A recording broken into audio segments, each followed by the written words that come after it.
Hey everybody, welcome to week 4 on 1 Corinthians. That's We've it. had some technical difficulties to start. Already? Wow. Well, we've had to restart 3 times now. Was it 3? I only noticed one. Yeah, I usually don't tell you. You're Don't need to know. Need to know. You don't. If I tell you, then I have to explain it. All right, let's see. Hey, can you tell the story about yesterday morning when you got to Uptown, just for everybody, because I love it. Isabel is our manager in Uptown, and there's no question. There's just some people are just beautiful, caring, genuine, amazing people. Isabel is one of those people. People that work with her, love her. She's super helpful. And then people that walk, if you go to Corner Coffee Uptown and just sit at a table and then see how many customers Isabel just gives a hug and says hi and pets the dog and just loves people. And so I arrive in Uptown yesterday early. Before open. And I come around the front of the building. I'm locking up my bike, and there's an unhoused guy sleeping in front of the door. And I think, not a terrible thing, but I just think, all right, I have to before we open. So I'm just processing that little trepidation. I mean, this isn't something that you ever want to do. And so while I'm locking my bike, thinking about my next moves, Isabel comes around the corner and she goes, "Hey," knows the name of the gentleman. "Time to get up. How are you today?" And I just in that moment, I just went, "Wow, this is it." Like when you, our prayer focus from this past Sunday was to pray for people that are unhoused and to pray for them by opportunity to pray for them by name. Isabel's doing it. She cares for people by name. And so that was just a beautiful moment. It's like, why is Scott vibrating? It just was so funny. Yeah. Yeah. You were going to say something else before I interrupted you. I'm very similar. Was going to the polar opposites of State Fair experience. Rich, why do you? It starts today. It starts today. Today's opening day. If you had to, the coffee shop's 20% slower the week that State Fair starts. All week it's been slow. Yeah, it's the week State Fair starts. Always. Coffee cart there. We will never do that. I'll put my foot down. Yucky. Never happening. Do you know how much it costs to be there? It does cost. You have to make so much money to. It's an interesting thing. But Rich, if you knew somebody who was very anti-State Fair and you had just a moment to sway them to go, what would you say? I don't think I could try to sway them to go. It's not for everybody. It's not for Greg. Gross. Just humor me. What do you say? Somebody who's indecisive. I am. So somebody that just moved here, never's been, and they're like, "Is it really worth it?" I mean, I always the amount of stimuli. See, this is why it's not for everybody, but it literally has so much for everybody. Yeah, all at the same time. Greg with the garbage food, but there's food everywhere. Every food option, and just put it in a deep fryer. That's what happens. Yeah, that's what happens. It's gross. But it's soak it in endorphins. What? Yeah. It just makes your brain go, "Oh, good." I don't know. I usually go with the facts of that. It's the second largest state fair in the country, and Texas is like double the length. Yeah, 24 days. So it is, yeah, which is fantastic. Yeah, and Greg, if you were somebody who just moved to town and was thinking about moving to the state or going to the state fair, and you were trying to convince them not to go. Too many people. Too much. It's going to be hot and sweaty, and there's no shade, and all the food tastes the same. And you're gonna spend all your money. You're gonna be poor for 3. Yeah, that's my only thing. I like when you're standing up on the hills, like the hills looking down the roads, and you just see this crazy, massive humanity. I like that. I like run in. uh, and I do like fried food. Mhm. Uh, there is Like after. $32 cheeseburger. Ooh. the the price. Yeah, it is. I don't know. Twins is cheaper than that. Depends. That's stadium. The the thing of paying to get in, paying for food. There are lots of free things there, and we that is a complete misnomer. It's a trick. You say I love all the free things at the fair. You paid to get in. There are no free things. How much is a ticket? That depends when you buy it. If you buy it beforehand, $17. Shut up! It's $17 now. If Oh, you buy it there, I think. Oh, that's cheaper than I thought. wow. That's almost double what I thought it was. Well, the fair. That was a good week. Next 2 weeks. Yep. It does have impact on everything else in the city, which is that's an interesting thing. And as January, people are recovering from discretionary income overspends from December. The same is true in September.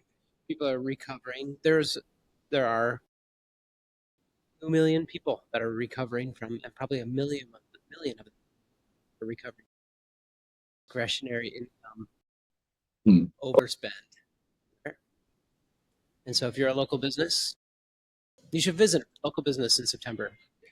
Use a credit card because you spent all your cash. That's how it Bad works. advice. Today in Corinthians, meanwhile, I've been marveling more and more about Corinth as a city. I think it is really remarkable that if you if you put the center of Asia, the center of Africa, and the center of Europe, those three dots, and then you draw a line to see what is the center of those three continents, it's Corinth. It's right in there. It's on. It's a dual port city. It's because of that in a. We're still in an era where water transportation is such an important thing, and so it's the crossroads of the world. And if you take the larger cities that encircle the proximity of the Mediterranean, Corinth is the middle. It just is. It was this crossroads, and then because of that, it It's the state fair of the ancient world. was the state fair of the ancient world. Yeah, it is. And go to the Midway, get your fried Everything. everything, On a stick. fried hummus on a stick. Mm. They, but while being the center, it also Greece, even modern day Greece. This was a region that wasn't it wasn't the epicenter. Greek culture didn't become so large, powerful because of great production. Like it's just over right at about 15% of modern day Greece can be used for agricultural purposes, and most of that is pretty poor, and it would be for like olive orchards, which olive oil is great, but make bread out of it. It's just like so much of Corinth was either pushed towards the sea, which was a huge resource, but if there was so much had to be imported. And so, why was this area, while Corinth during this time was under Roman authority, it still was Greek culture, and Greek culture was idolized by the Roman world as because they were the writing and wisdom and philosophy and all these things. And so, it's kind of interesting that Roman culture, even kind of even self-viewed as being pretty archaic compared to the Greek culture. So they weren't trying to squash out the culture. They wanted the authority. They wanted the political rule, but the Greek was like the upper echelon of intellect. And so at this crossroad, everything had to be imported or passed through. It wasn't This wasn't the epicenter of the world because it was the breadbasket, because it was the core of intellect and creativity and art, and so the world was just passing through Corinth, and it just is. I don't know. It brings this point of like I if you see the culture of Corinth, you go, why would Paul spend a year and a half of a 3-year missionary journey where he stopped almost, I think it's like just over a dozen places, and he spent half of that journey in one city, Corinth. Why did he spend that so much time there? Because it was the middle. It was the middle. Everywhere else as well. Yeah. And Paul had plans to go beyond Corinth, and Yeah. so that meant passing through repeatedly, probably. Yep. And so Paul shows up and he spends his 18 months there. He leaves, and then 3 to 4 years later, he sends a letter back. And this letter addressing about 24 specific issues, but it's not really about the issues. It's about what's at the heart, what's at the center of the people there. And Greg, I know you have written a couple different times about that, how being impressive is being the main thing, or the whole goal of culture was to be impressive. And Is maybe still. I know, that was really my thought, is like, why is that? Why is that still, if that was the thing in Corinth, why does that still exist? Being impressive as the whole point. Well, I think it's interesting to look at a modern church lens of there's one level of talking about excellence as in like you wanting to be able to serve well and do what God has in front of you, to do that to the best of your ability. But then there's also this dark side of it that is like, if we are the most impressive, if we attract people to us, then by proxy we'll attract people to Jesus. And when you're putting yourself as the stand-in for Jesus, that's a questionable tactic at best. It maybe externally, it feels like that should be like such an intense red flag, but we it's so borrow it from the sneaky. culture around us, like who are the people that are most elevated in culture and society today. They're not necessarily the smartest, they're not necessarily the most kind or the most wise. They're the people that have figured out how to make a brand around themselves. And so the church has borrowed that. How do we get more people? How do we get more butts in seats? Let's make the pastor the most impressive person. Yeah, the coolest, whatever. Let's get them $1,000 sneakers to wear. Okay. uh we in this I don't even know who brought it up as a topic, but I just kind of played it out a little bit. And the disciples had 3 moments where they were arguing or complaining or trying to position themselves to be the greatest, or who is the greatest, or place themselves in a position of authority next to Jesus and his kingdom, all these things. And in these 3 moments, the reason they were positioning themselves or having these arguments was because they thought they had to think that they were on the right track. And I think that, and Jesus, And they kind of were.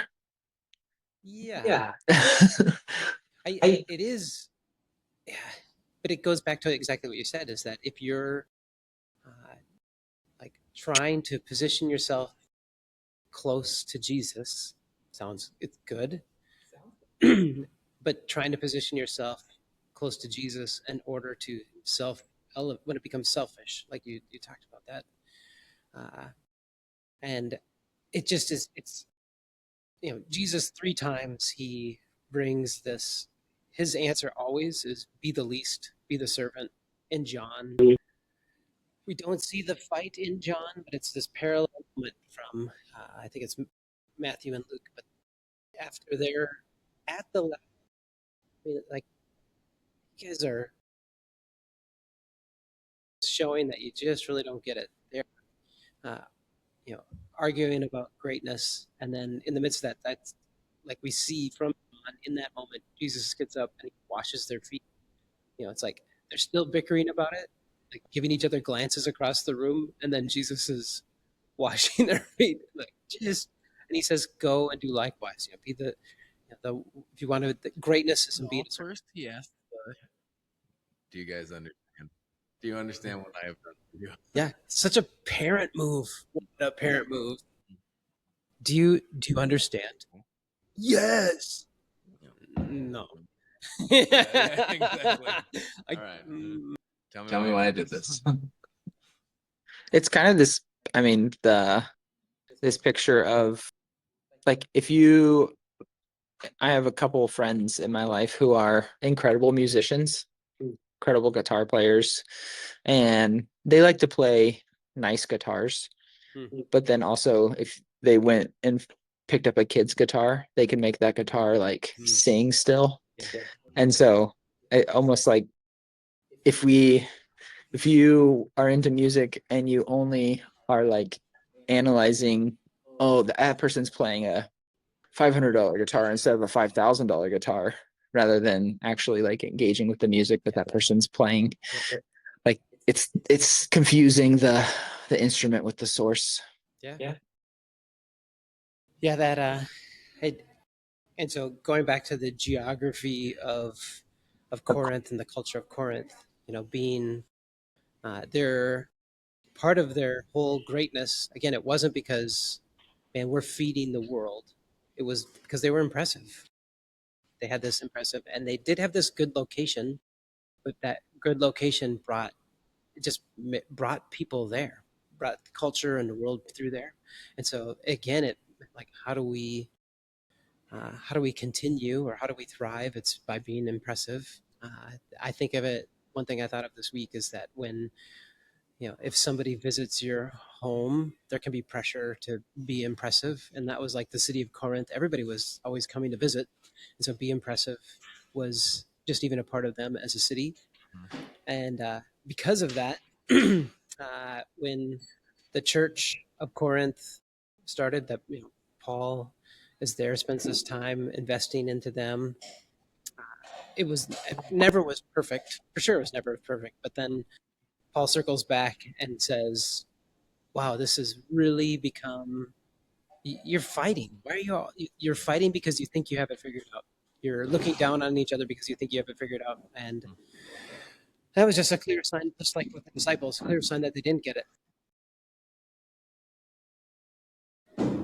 The the declaration that Paul says a couple different times in this is that uh, not defaming the people that have, including himself. Says that I came, I planted, Apollos came and watered, and good. You should do those things carefully with purpose and intention. But God is the one who brings growth. God is what multiplies, and I just again thinking when I know Rachel and I we talked a couple different times about this, like the tension between if God gives growth, does that mean that the growth, every bit of growth, just comes from God orchestrating to do it, or how we impart a part of that process? There's like a scope.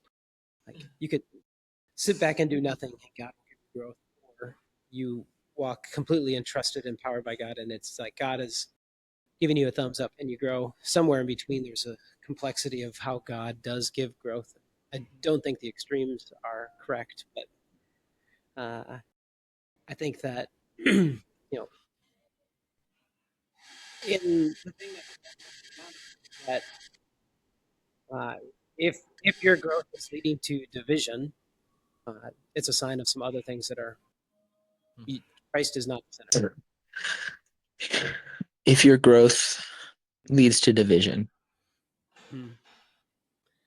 maybe it's not growth. Yeah, exactly. Well, that's what Paul goes. He goes, when I came to you, you guys were immature, and I had to come with you with, the simplest of food, milk, and I'm sure they were going, all right, get ready. Here comes the compliment. But now, and then Paul goes, but why? Why? You you still are so immature. You are maybe even more immature than you were when I first came. Yeah. I think there's like a normal learning cycle of anything. Whether you're studying in school or picking up a new sport, you go from I don't know anything to I know everything, Yeah. even though you still know nothing. Yep. And then you finally get to this point of like, oh, I've learned some stuff, but I still have a long way to go. And I think faith is not immune from that journey. Yeah. Boy, that's such a great point on that. You uh, very quickly, like that zealousness, which is such an important part of early understanding, is 1 degree away from, uh, like if you ask a 6-year-old, how does nuclear power work, and they spend 7 minutes explaining it to you, and they're wrong. But they're fully committed. Like they figured it out. They figured out how does the sun work. Oh yeah, I got it. And uh, and I think that that's not just an as a child, this innocence and assuming what you figured out is the only way it works. I think that's such a all of humanity thing. When you feel like you figured it out, there's a blindness that. That's really just when you're getting started. Yep. I know that intimately. Yeah. I think, with some of the questions that we have that we're posing this week. But if do I know what to ask God to help me grow in? And I'm thinking like if there was something that I want to really grow personally in a skill set, and again, it's not pointing to my being essential in that growth. I do trust God in helping me grow, but I just look at the disciples and their ego and their perspective. They weren't saying, you know what, Jesus, what do we need to grow in right now? They were going, I wonder if am I the best? I think I'm the best. And so I think the tone in me when I go, God, here are some things that I want to grow in. And I'm putting these out there because not that I can do it, but it's something radically changes in me when I admit that I have some need for God to help me grow. I want that skill set. Yeah, I don't know. That's the. I mean, it starts with a lot of the awareness of self that really only comes from perspective or submitting yourself to some level of discipleship. Yep. In isolation, it's really easy to think of yourself high and mighty, Always. but you start interacting with people and you go, "Oh, I did that." Big I- fish, small pond, and the only fish that finds you. Yeah, Yeah. yeah, Biggest fish. Yep. yeah. And that's the part of the complexity of Corinth is that there were so many fish. I mean, there was so many different perspectives of how life should be lived and all of that stuff running together. Yeah, and that's where who you followed became so important in their minds because uh, it this wasn't just a thing that revolved around followers of Jesus or Christianity or the church.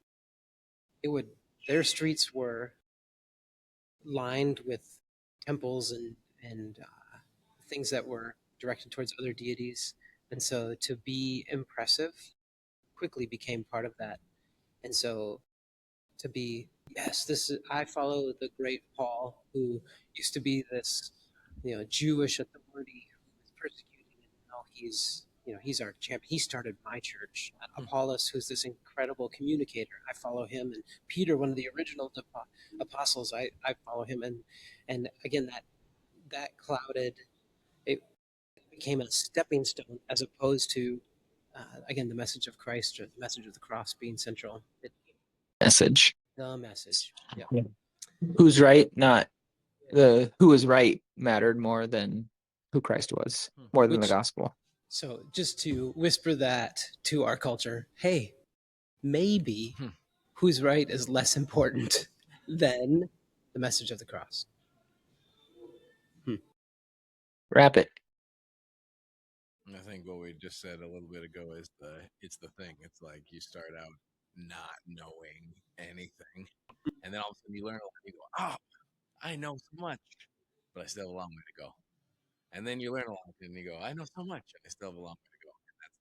And that's I love when people are getting into coffee because they go on that journey. yeah. I have a friend that's just starting to get into coffee.